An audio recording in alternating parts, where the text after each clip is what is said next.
All right, all right, all right. Welcome back to the 112 Experience Radio Show. Sorry, but we had a long little break. We were trying to a different guest. Aaliyah Wilson Moore was an awesome guest.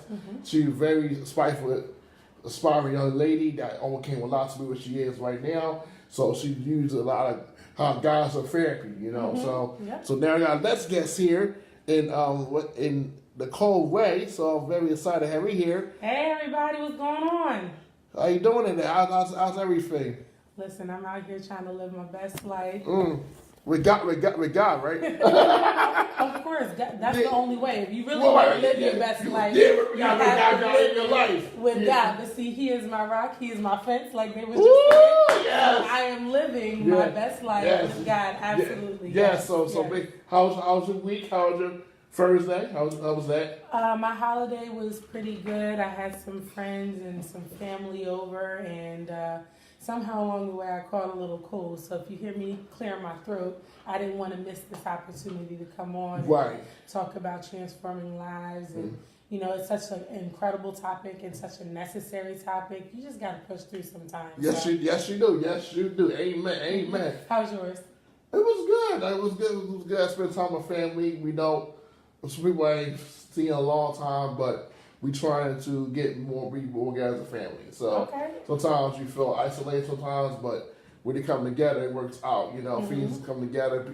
A lot of kids are older now, so I realized one of my cousins, she is actually at Lincoln University, a freshman at Lincoln University.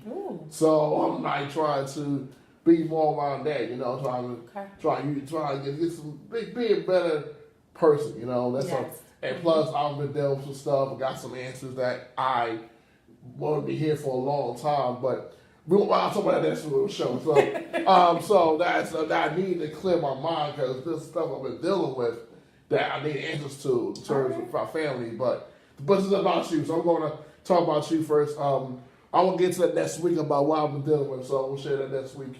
But here's the thing: I'll thank you for being here. Because it's funny because we met at Michelle Snow event. Yep, Michelle Snow, shout out. Yes, at Granville a month ago. So we met and she told us to go network and I ran, so I met you. We networked. So now she was part of my Office Cafe, Overcoming the Enemy, which was 2 weeks ago. I'm still feeding off that energy and that because if you were not there, you missed the whole treat. Yes, you did. You missed the whole treat, even though the place wasn't packed out. I wanted to, but the people that were there got what they needed. So can you tell us about, before we get to what you do now, but can you tell us who was Nicole Rae? Who was she before your woman strong to moment? Who was she? Nicole Rae was a broken individual. I often compare myself to the woman with the issue of blood. And the reason for that is, you know, I grew up in a church family, you know, grew up in the church, raised in the church, and eventually my parents got divorced, they split up, and that confused me a lot, you know, what was going on here. They were doing a lot of stuff to minister to other families to help them stay together, but we couldn't stay together, and that really broke me, and it changed my outlook on God and who God was. And I used to have these, well, I still have them today, but as a kid, I used to have prophetic moments where I didn't understand them, and when these things would actually come to pass, it actually scared me. So all of those different things made me shy away. I grew up, when I went to college, I was like, God, I'm going to give back to you, you know, because I didn't want to blatantly sin against God, and I didn't do anything like super drastic, but still, I knew that I wasn't going to be living the full Christ life like you're supposed to. So I don't recommend that, by the way. Do your best to live as Christ-like as possible at all times, but that was my decision. And so I just dealt with a lot of different things, a lot of experiences that kind of broke me and really hurt me. And when I graduated, 2 days after I graduated, I got into a car accident on 76 with an 18-wheeler truck. It clipped the back of my car. I spun out in front of it. And praise the Lord, I got out uninjured. My car was totaled, but I got out uninjured. And I just it reminded me of what I had said to God. He was like, remember you said when you graduated, 2 days after graduation, he was like, come to me. So I immediately found a church and began to let, the Holy Spirit speak to me and minister to me. And then I rededicated myself to God in January of 2009, and I got baptized as an adult. So that was my adult experience. You know how it is when you first come to Christ. You're still baby stepping. You're still learning how to grow in Him. I had still yet not understand what it meant to transform my mind. I was still, I was like, okay, I accepted Jesus. I believe in Him, and I'm in it. But I hadn't done really much to transform my mind. And so I was still living kind of straddling the fence. And eventually I had this aha moment. I went to a women's retreat, and it was called Moving Forward in Your Faith. And the experience with the women who were ministering and just being there and having that clarity where we didn't take our cell phones, we didn't have TVs, we were like completely away on this mountain, and it was just you and God. And that's when He gripped me up. And the idea and the concept of transforming your mind hit me so hard that I came back and I couldn't be the same. And that was about 4 years ago now that happened. And ever since, I've just seen how He's been transforming me from my attitude to my behaviors, even my beliefs and what I believe about certain things, understanding grace, understanding what it means to really love. So the reason why I compare myself to the woman with the issue of blood is because, like I said, I had so many hurts and so many things I had been dealing with. And I was doing ministry, but I was bleeding. Ministering, bleeding, hurt and bleeding. And I remember when I got to that point of, Lord, if I could just touch the hem of His grace. And this is really before I really understood her story. Right. If I could just, like her, if I could just get a little bit of it. It's garment. A little bit, I would be healed. And when I finally grabbed hold of that, life still comes at you fast. You still get hurt. Sometimes you still get wounds. Sometimes those old wounds open up. But see, now I understand how to get my healing. My healing comes from God. And so it's that transformation in my mind that took place that said, okay, stop trying to do this on your own. Because I had a plan for my life. It didn't go as planned. True. I think that's all of us had a plan that you wanted to. It wasn't anything bad, but it was like it's something you wanted to do because you was passionate about it. That was something you liked. But when God transformed your mind and tell you to do something, you better do it. Yeah. So God, this story is kind of similar because real quickly that I didn't accept Christ until I graduated college. So I was I grew up. My grandma was raised in church. My grandma always wanted me to go to church. My mom didn't let me go. Didn't know, understand why, but I was always a good life, always good. I never did drugs like that. But I started going to church via Bible study. This Bible study called Master Builders. Okay. And it really changed my life. And he taught things that I needed to hear that were outside the box. It was still God, but it was like taught a different way that I went to seeing and hearing. So I got saved my senior year of college. I got saved. I joined the church. I joined the church in my church in North Philly, and then I got baptized on Mother's Day, my day after I graduated college. So I got baptized the day before. None of my family came. I don't even saw my friend at the time. She came to support me. Then 2 days later, my first girlfriend broke up with me. So it's like I got saved. It's like it even gets worse. Like I think that a lot of people get baptized. You think it's gonna get better? It gets worse. Like your girlfriend breaks up with you, and the girlfriend time didn't come either. So it was something I wanted to do because I felt like I needed to go next level. It wasn't like something bad happened to me, but I felt like I was something missing. Didn't understand it, and then 2 years later, I was still playing around, not taking church seriously. I was having a Bible, I didn't read it. I go to church, I would go to any events. So I wasn't really serious until my grandma passed away. My grandma passed away. I was at my church actually in South Carolina for their anniversary because our pastor had family down there. So every year he would go down there to his dad's church. So I the rest of me going up there, going to South Carolina. And my grandma passed away that Sunday Memorial Day weekend. So I didn't find until I got home. I got home Memorial Day weekend. That morning I got home, and my mom told me she died, and then she was actually cremated, and she had this long 3.5 hour service. But everybody spoke volumes about what she did and how much she accomplished. So it kind of changed me as a person. So I started going to Bible study more. I started going to Sunday school more. And teaching Sunday school. So I said my training on your mind because I didn't train. And then like you think about what you want to do. You think, if I want to be a teacher, I've been through so many things. But your story kind of relates because when God transforms your mind, you think different, you talk different, and you think different and you sound different in terms of like the way you come up to people, the way you have like growth and maturity. So, but I thank God that's your story because it kind of resonated with my story because because when you had that moment, struggle to moment and transform your mind and not be conformed, it was like, okay, I can do this. So. Yeah, and you know what? The best part, the thing I love about God is you have your own plan, you have your own passions, your own interests, all of these things and everything. But God uses those.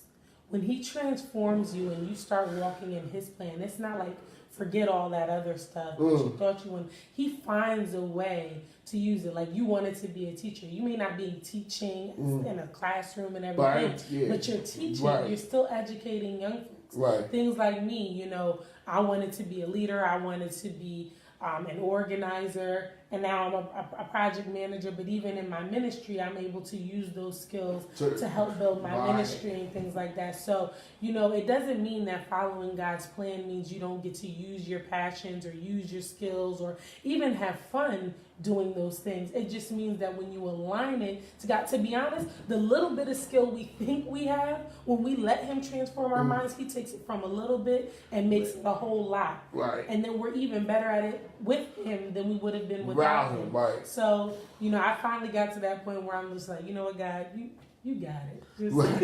Right. So can you tell us how you started Nicole Rae Ministries? What was that about? What is it about? And then how did you get started with it? And what does it provide a service and what does it do? Okay, so Nicole Rae Ministries, to me, it seems like it came out of the blue because it was never part of my plan. So y'all shit. Art investment, y'all like, you want to do this? Like, oh no, but it was never part of my plan. And to be honest with you, it blossomed out of my book. So the book I wrote, Married Before Marriage. No, that's fine. Yeah, so the book I wrote, Married Before Marriage, when God gave me that, I said, okay, Lord, well, what is the platform in which you want this to come through? And so He said, you need to birth a ministry because, you're writing a book. And to me, I enjoy writing, so I was just writing. And He said, no, it's more than this book. It's a ministry. And so as a whole, kind of like you were talking about when you were talking about your Thanksgiving and the family and how things had been broken. You hadn't seen people, but now people are growing up and everything like that. Nicole Rae Ministries is a family ministry. It's all about restoring the family to God's design, and that starts with marriages. Healthy marriages, happy marriages.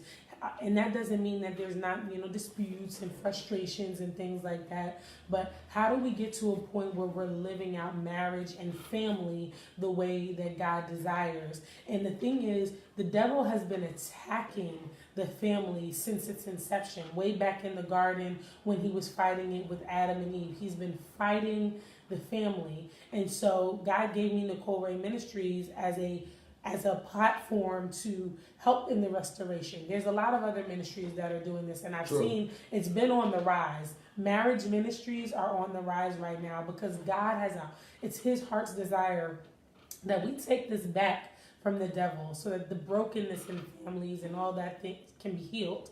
But more specifically, the blended family, and families who are supporting incarcerated spouses, because those are two really, really passionate areas for me. Coming from a blended family, because like I said, my parents got divorced. They both ended up remarried. I'm currently in a situation with a blended family. When my husband and I got married, I came in with a daughter, he came in with a daughter. And to be honest with you, a newlywed couple with a family already is very different than a newlywed couple with no kids who can on a whim go on vacation here or there, and it's all the way different. Sometimes the needs are different because in our case now we have the extended family because my daughter, she still has her mother. And my daughter still has her father. Like so my correct, because that I know that could be a breaking point on something like in terms of like an issue. Mm-hmm. How did y'all work that out? How the terms of like you Dane he had her like how did y'all manage that? How y'all manage that when she still has a mom and the other one still has a father? How did y'all manage that? How does it without any like tension? You know what I mean? Or any like thing or like okay. I still a time balance and spend time with my mom, the mom, you know, how does that, I know it might affect the kid, you know, so being able to family about time and how to choose, okay, you gotta pick, okay, I don't know, like, you know, but how do you do that? Like, I think for us, what it is, it's a matter of respect and boundaries. First of all, I respect my daughter's mother. Okay. That's her mother. And I'm not in a position to try to take the place of her mother, but she does live with us. So, you know, I still have rules and expectations, and I don't treat her any different than my daughter. And it's the same for my husband. He understands she has a father. He respects her father, and that's what it is. Now, in terms of, you know, so we respect each other. And so as a result, we've been able to kind of, like, we're not best friends, but we're cordial. We're cool. Like, I could call her mom and say, hey, such and such is going on, and, you know, and vice versa. But then boundaries, you know, what are those boundaries? What is those times when you're going to have them versus we're going to have them? Right. And a lot of times, even though his daughter, our daughter, my daughter, she's 14 and the little one is about to be 8, keeping them out of it. Just because they're of age and they can communicate, they shouldn't be responsible for communicating adult issues. But to be honest, that's something that has to come with growth. Sometimes it's hard to communicate with someone that you may still have feelings for. And even though it may not be romantic feelings, the reality is when you've been with someone and you've had a child, sometimes there's certain ties. We know all about soul ties. Yeah, your ties connected. That you have to be able to release and let go. Right.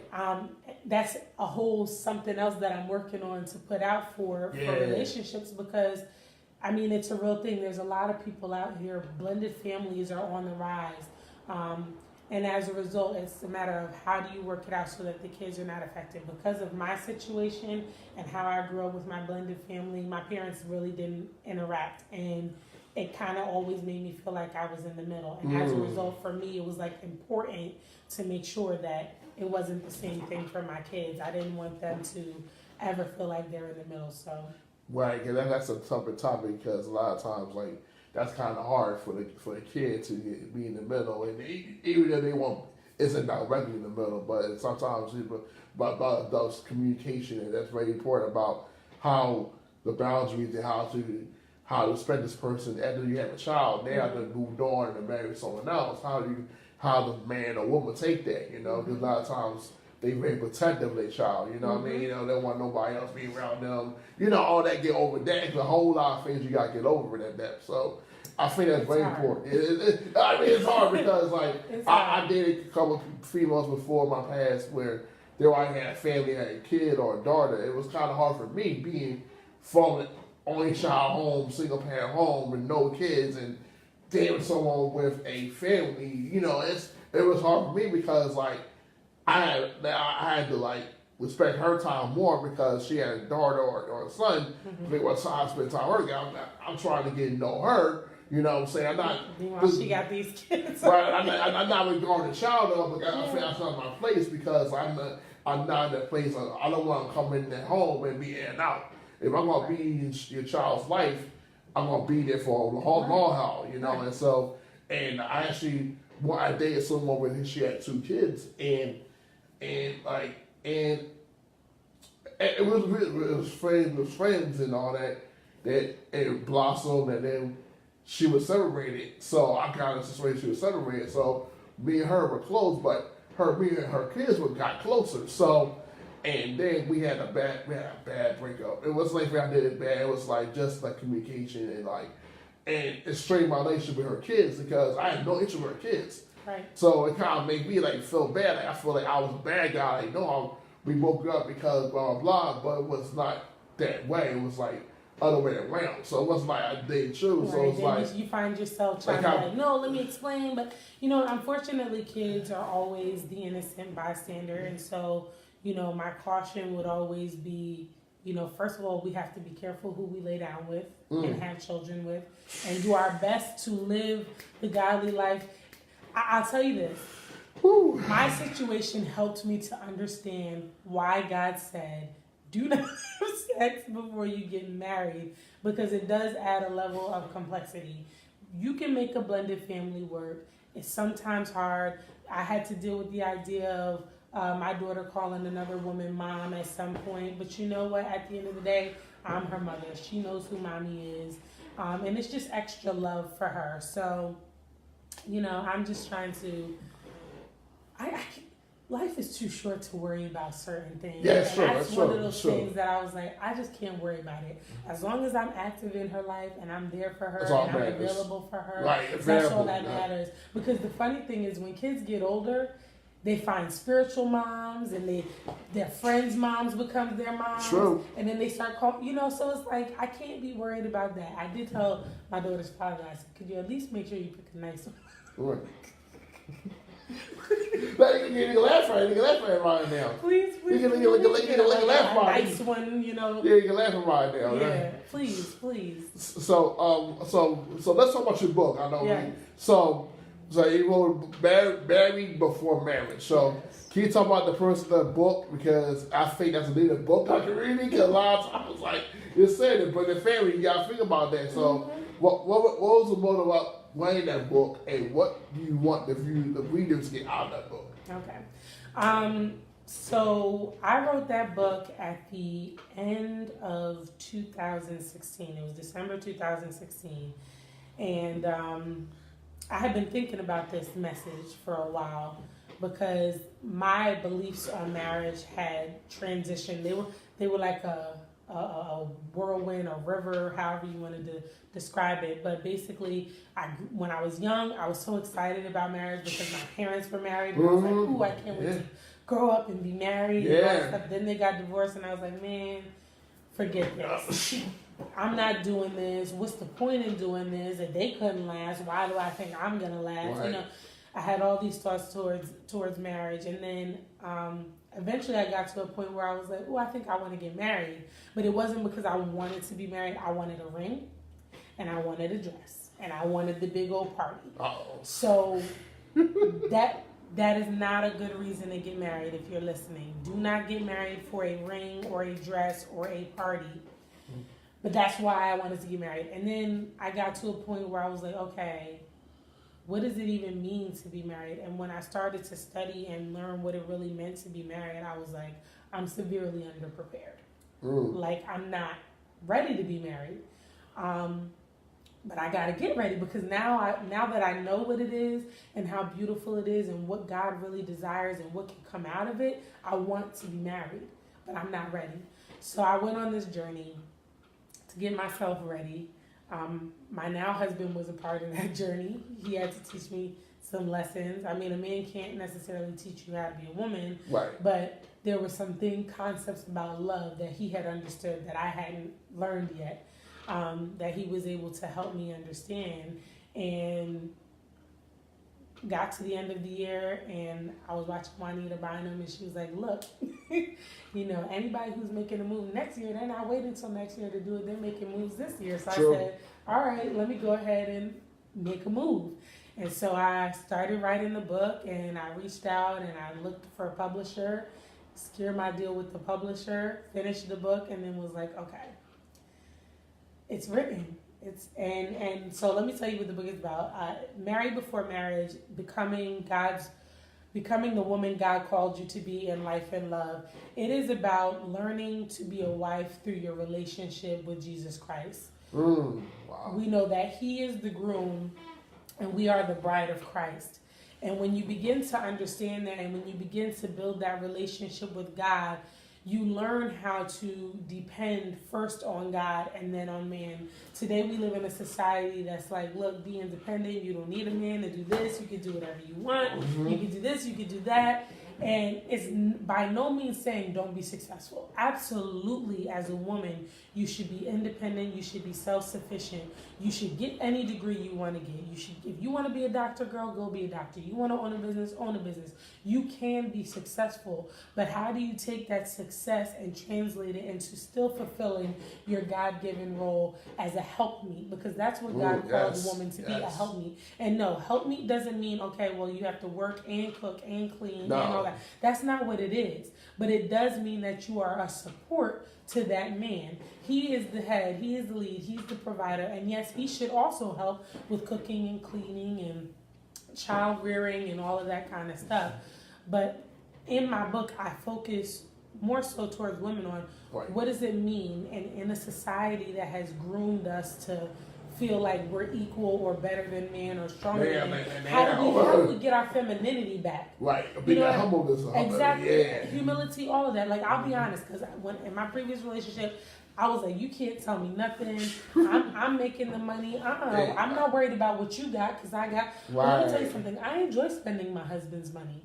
I know I can pick up the trash and take it out, but I enjoy being like, hey, babe, you know, can you get the trash from me? Or heavy boxes. That whole macho, anything you can do, I could do better. For what? We just straining ourselves trying to keep up with them. Let them fulfill the role that God has given to them.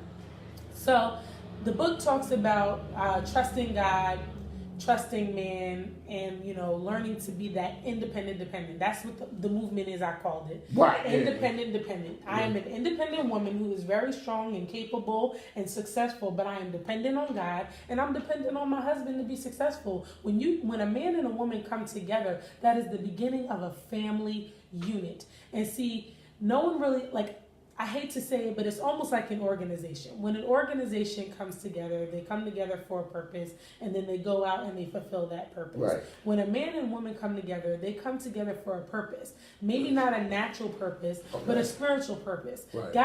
God has something prepared that he wants that couple to do, to be.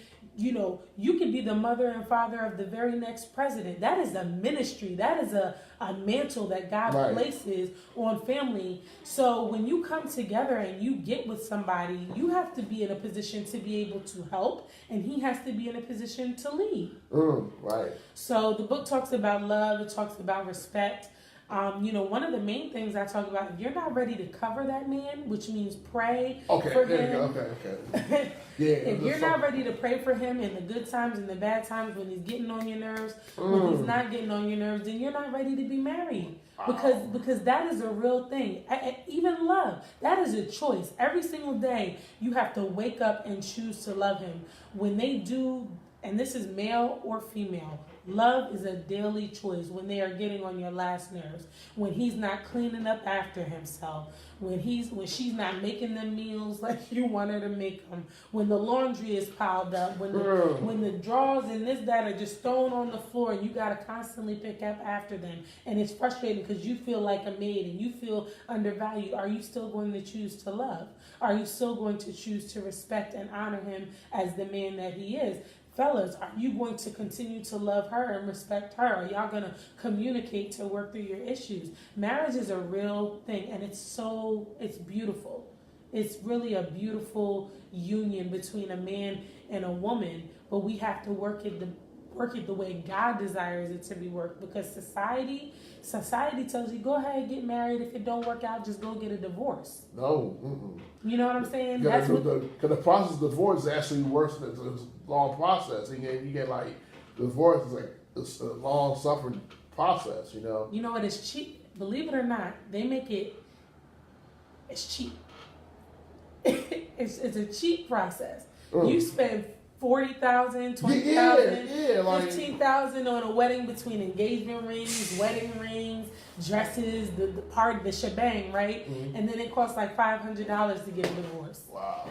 Now that's the fee you have to pay, because they make you pay to get out.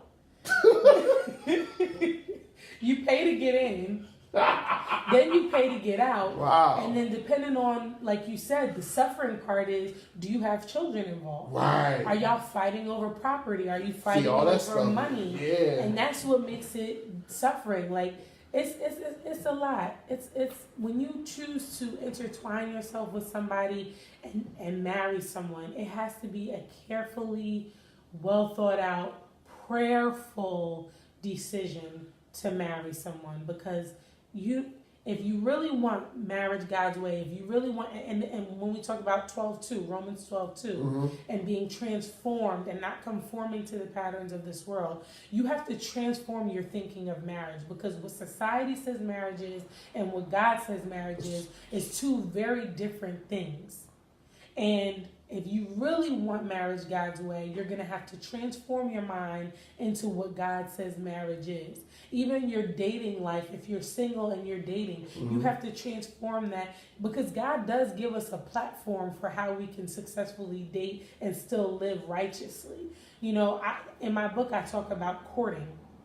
That's not something a lot of people talk about, they don't promote. And the basic difference between courting and dating is courting puts you more out in public. It's a little bit less intimate. It doesn't mean that you don't get to know each other, but maybe instead of you going out one-on-one to a dark, secluded place, or going to his house or going to her house, you go out in public. Maybe you guys go out with a group of friends, or, that way you're in a group, but you're still kind of to yourself, but you're surrounded by other people. So it leaves temptation can be lessened, right? Because when you go to somebody's house and you're there and it's intimate, and maybe you're having a candlelit dinner, or maybe you're watching a movie or whatever, temptation is easier to rise up, and there's not really a whole lot there to block it. Versus when you get out and you're out bowling and you're at the movies, or Sky Zone, or indoor skydiving. Like there's so many things a couple can do to get to know each other and build a relationship. And really, courting talks about building a friendship first. Especially if you're at a point in your life where you know you want to be married. Don't nobody got time to be jumping from him to him to him to him to him. No, let me build a friendship. Let's see, are we compatible? And then let's have this open conversation about, are you interested in marriage? If you're not interested in marriage, let's keep moving. I got to keep moving, because I think for me as a man, I'm trying to get married. I want to get married. I want to get that mindset of, because like a lot of times, like I grew up in a place where I was not sure how to be a friend to someone. I'm not sure how to do that. I'll just be a friend, and then everybody's relationship, the end goal was marriage. My dad's fault wasn't the end goal being a friend, like being best man in the way, being a godfather, someone's their child. I know what the end goal was that for a friend, so I never showed how to be a friend. So every time I got close to someone, they left. They fought me differently. Even though like it was I got a great heart. I care for people, but it's like I can't get someone to care for me. You know what I mean? Because our type of person is like, look, like we're going to date, we're going to go out, we're going to come out events. I'm going to support you 120%. No matter. Like me, there's going to be more going out, because I'm about including to my purpose, because she allows my vision for Patty Greatest, for example. She allowed my vision to help me make it better. Then she's a keeper for me. You know what I mean? She comes in where Pat Greatest come in, for example, and take it to another level in a positive way. That's a keeper. I'm gonna take her business to her purpose to another level, get her exposure to more people that I may know. Because in the day, marriage is very underrated, it's underappreciated. Where people are doing it right, because I'm for marriage. I'm for people. If you're a relationship for a year, propose to them. But you know what? Here's the thing, though. You don't want to look at it as it's not a business deal, because she may never make Path to Greatness better, but she might make you as a man better and give you more support, which lets you make Path to Greatness better. So even in that, you have to think and say, God, who do you want me to have? What do you want her to be? And you gotta pray. I'm gonna be honest. I didn't meet my husband and really get him until I got to that point of learning how to pray. And when I started praying, and I didn't pray for little qualities and things because, to be honest, my husband wasn't in my wish list. He was off your wish list. He was off your wish list. He was not. He was not in my wish list. Even in terms of the types of guys I had been attracted to throughout my life, he was not in that box at all. Okay. Wow. Okay. He wasn't. But what I did pray for were not physical attributes, but qualities in a person. Yeah. You know, Lord, help me. I don't want somebody who's insecure because you've made me strong and independent. I need somebody who can also be equally as confident and not be worried that when I'm out ministering or doing this or doing that, worried, right? I need someone who is intelligent, who has wisdom, someone who hears your voice. Is going to be really important for me. And as I began to pray those things, he sent my husband. Right. And I mean, my husband, he looks very good. So I wasn't upset, but it wasn't what I had envisioned. Right. In terms of physical attributes. It was actually better.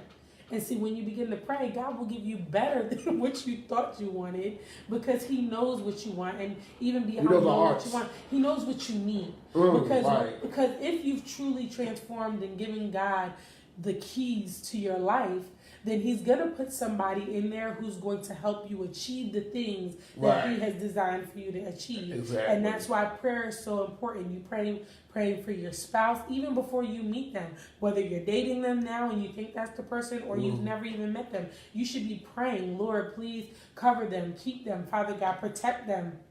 Lord, don't let them fall into the traps of the enemy. Let them, gird them up because the devil is always trying to strike and take out family. And he'll take it out before it even starts. Right. He'll have that man who God designed for you or that woman who God designed for you all the way over here and over there because they're ensnared and caught up in his stuff. So you have to pray for them. Just like, our hope is that they're praying for us. But I don't know. I just have to emphasize prayer, because prayer changes things. It changes atmospheres. It changes hearts. It changes minds because oftentimes we want to change a person. We can't. And you can't. Right. But we know someone who can. You got to ask God to change them. Right. I wouldn't say change them, but elevate them. Transform them. Help them elevate them. Exactly. Their mindset, elevate them. Yeah. Exactly, because, and I saw the comment on there about being equally yoked. That is really, really important. Now, here's what I won't say. I know everybody has this debate about, can I marry someone who's not a Christian? And, that's like a touchy subject. That's one of those things where all I can tell you is you better hear the voice of God and make sure, because you never know. The Bible talks about how a woman can lead her man to Christ and show him who Christ is by her behavior and the way that she acts. Same thing for a man. He can, so you don't want to necessarily put a rock and you're this or you're that, so I'm not even going to deal with you, because you never know if God placed you in that person's life so that they could find out who God really is. Sometimes you showing them the love of God makes them be like, oh no, I got to know this guy, because if this is the love you're giving me, how do I get this love for myself? So marriage is a beautiful thing. Married Before Marriage, you can get it at www.NicoleRaeMinistries.com, or you can also get it on Amazon.com. Type in Married Before Marriage, Nicole Rae, you'll be able to find it there. It's $10. Plus whatever the shipping fee is from the respective site that you order from. You can follow me on Facebook or Instagram at Nicole Rae Ministries. And I'm just out here trying to promote families, promote God in family, because he is the backbone, he is the rock. And I've also got my little fitness ministry going. Okay. I saw that. So is that more for what is that about? What's that? So that's my page is at fit_for_glory. Right. Yeah. And what I learned, I've been studying, doing ministry is hard work. And when you're carrying too much weight and when you're not healthy, you're not in a position to do the work God wants you to do. And, you know, obesity is a real thing in our society. And there's so much stuff, people talk about the things that are going into food and this, that, third. And what the Lord helped me to understand is, you know, I want you to be healthy so that you can help save lives. True. And if you're not healthy, then you won't be able to get up and lay hands on people, because I've had experiences where I'm up and I'm praying and I'm ministering and my back's hurting. And I'm just like, I want to keep going, God, and God always gives me the strength to keep going, but I don't want to be physically not there hurt, right. Because, you know, so I'm focused. I'm going to drop this weight. I'm going to get healthy, and God is He's going to do what He does best, and see what He's going to get out of it is all the glory, because He desires for all of His sons and daughters to be healthy and to live long, healthy lives. So that's what Fit for Glory is. That's me just trying to get fit so He can use me how He want to use me. Like, if He want me to travel to Africa, I'm not trying to be on a plane all uncomfortable flying for however many hours because I don't fit in the seat right now. I got to get this together. Right. So got a question. So for the book, it's $10. Is it on Kindle as well? If you order it on Amazon, you should be able to get it on Kindle. Okay. It is available in an ebook version. Okay, wonderful. So we went over time. So, so thank you so much for being guest on my show. Me, yes. Go to NicoleRaeMinistries.com, get her book, Married for Marriage. It's a great book for people who want to get married, and also does it have? Oh, I got a question quicker. Sorry. Is it something for people to stay married? Like the people already married already. They got married already. Okay. So I'm working. That book is actually in progress. It's called Married After Marriage. But I'm a wise woman. No, I've only been married for a little over a year. Oh wow! So I'm still gaining a lot of wisdom on what it means to be married after marriage. It's almost longer. No, it's only been like a year and a half actually. That's a blessing, because a lot of people don't even make it that long. They don't. And that book's there too. We gotta find out why people getting divorced. The divorce was so high, and we try to break that road. And that's why I tell people all the time: look, keep God in your marriage. Okay, don't keep God in marriage; it's going to fail. Yep. So for people, I'm not even married yet, so I know that for me. So I know I gotta keep God first, because God has over everything we do. Mm-hmm. So we can test cover my wife, cover me, cover the families as well, because you come into one.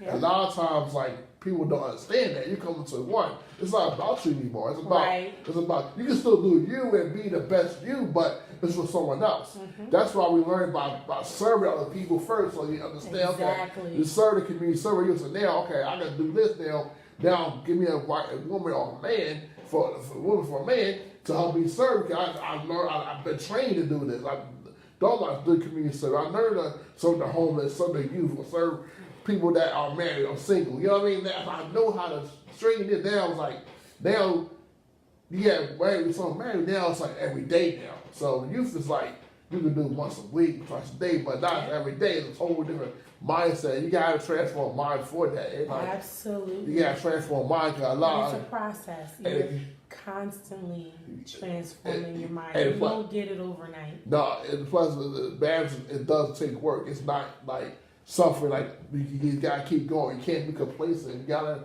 do better every single day, because you never know. Her eyes linger. You know, they watching. So you got to make sure that men, you got to carry yourself. You got to, when you say you're going to marry someone, be serious about it. You know, mm-hmm. People are watching you. Plus, it's people say people are afraid of marriage, but now it's like, I'm taking it as a challenge, because now God is going to call you to do better, to do more. You know what I mean? I hate, because we in church, God usually do you single. Okay, but God usually more in marriage, because He challenged you to be better. He pushed you to be better. He wants you to be that first partaker of the fruit, be that protector, be that treat a woman, listening, support. Sometimes you gotta say nothing to support her. Yeah.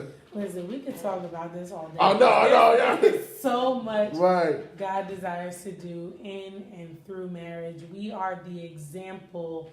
I'm actually in the process of planning a conference. It's going to be next year, and it's called The Royal Wedding. Ooh. And it's all about, us as being the bride of Christ and what that means for marriage. I also have a webinar that's going to be coming out early next year called Single, Saved, and Unsatisfied with a question mark. Because it's a question, are you single, are you saved, and are you unsatisfied? And that's going to be a ministry outside of the box situation, because I'm going to hit on topics like, all right, I'm single and I'm saved, but I want to have sex. So what do I do? Right. I'm single and I'm saved, but these bills cost me a lot. So I'm thinking about moving in. What am I supposed to do? Right. So I really want to try to touch on the things that the church don't want to talk about. Exactly. Also, you got to talk about forgiveness too. Let it go, move forward. Huge. Let it go in the past. You know what I mean? You can't compare a woman to someone that woman maybe a woman does something and treats a memory from what happened to. But that's a girlfriend of yours, so you gotta learn to forgive and move forward. Because that big, he can't hold that bitterness, he can't bring all that unforgiveness, that bitterness to another marriage. Because it's not their fault. You know what I mean? Because it's about ourselves, let it go move forward. Also, I would say this also being transparent, tell them what you want, tell how you feel. Because a lot of times we feel that we're solid, we can't tell. You can't tell the woman how you feel. Then why you with them? Then? Cause you gotta be transparent with those women, and when your man tell them what you need, why you angry, why you do, and I feel I'm gonna maybe ask them, don't be silent in your marriage. I'll be more vocal. But respect. With a respectful way, Always, my husband. I had to learn this. This is one of those lessons my husband taught me. Is it's not what you say, honey. It's how you say it. And when I learned to talk to him without knocking him down or letting my language just be degrading, even the hard things he was able to receive. Sometimes it was as easy as saying, look, you're probably not going to like what I'm about to say, so I just need you to get your mind, and then go into it. But always remember, and this is a principle no matter who you're talking to. It's not what you say. It's how you say it. It's how you say it. Rebuke is necessary in the kingdom, but you have to rebuke in love. Yes. Whether you're married, whether you're not married, whether it's a friendship, whatever it is, love has to be at the center of it. And you learn love through your relationship with God. That's right. So, Nicole Rae, thank you so much for being on the show.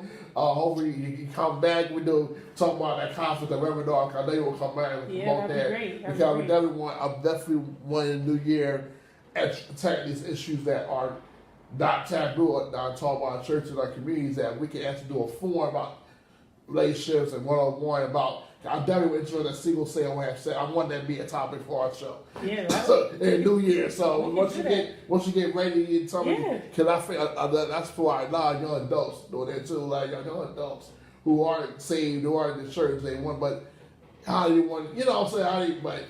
How you want? It's a whole. So I had that one. Yeah. So the whole. So we definitely want to do that because that's a lot. This is what our adults feel right now. So okay, a lot of times because a lot of people don't they want to do the right thing, but it's like they get caught up, But Nicole, thank you so much for being guest my show. Thanks for everybody for listening and watching. Right, exactly. So what we're gonna do is we're way over time for our show. I hope you just listen to join the show today with Live with some more and Nicole Rae. They'll be back on show. The new year 2019 already. But enjoy your rest of your Saturday. Next week I have Latoya Riley. I think she has wrote a book as well. She'll be on our guest next Saturday for the Woman Troll 2 Spirits Radio Show. Please go on our Facebook page, see the videos, the clips from today's show. All y'all listening, please, we try to get more followers. We try to get people that support us going forward, because we all talk about things that are uncomfortable to our community that we need to be addressed, because in the day, we want everybody to be better and transform to do what God's called them to do. Amen. So enjoy your Saturday. Be humble. Be faithful every single day. Not become afraid, but be faithful every single day for what God's done. Bless you in your life, because it can all change in one moment. Don't never take anything for granted, and live for God and not for man and not for the devil. So have a good rest of your Saturday. Be safe. Relax and just enjoy yourself. God bless. All right. God bless.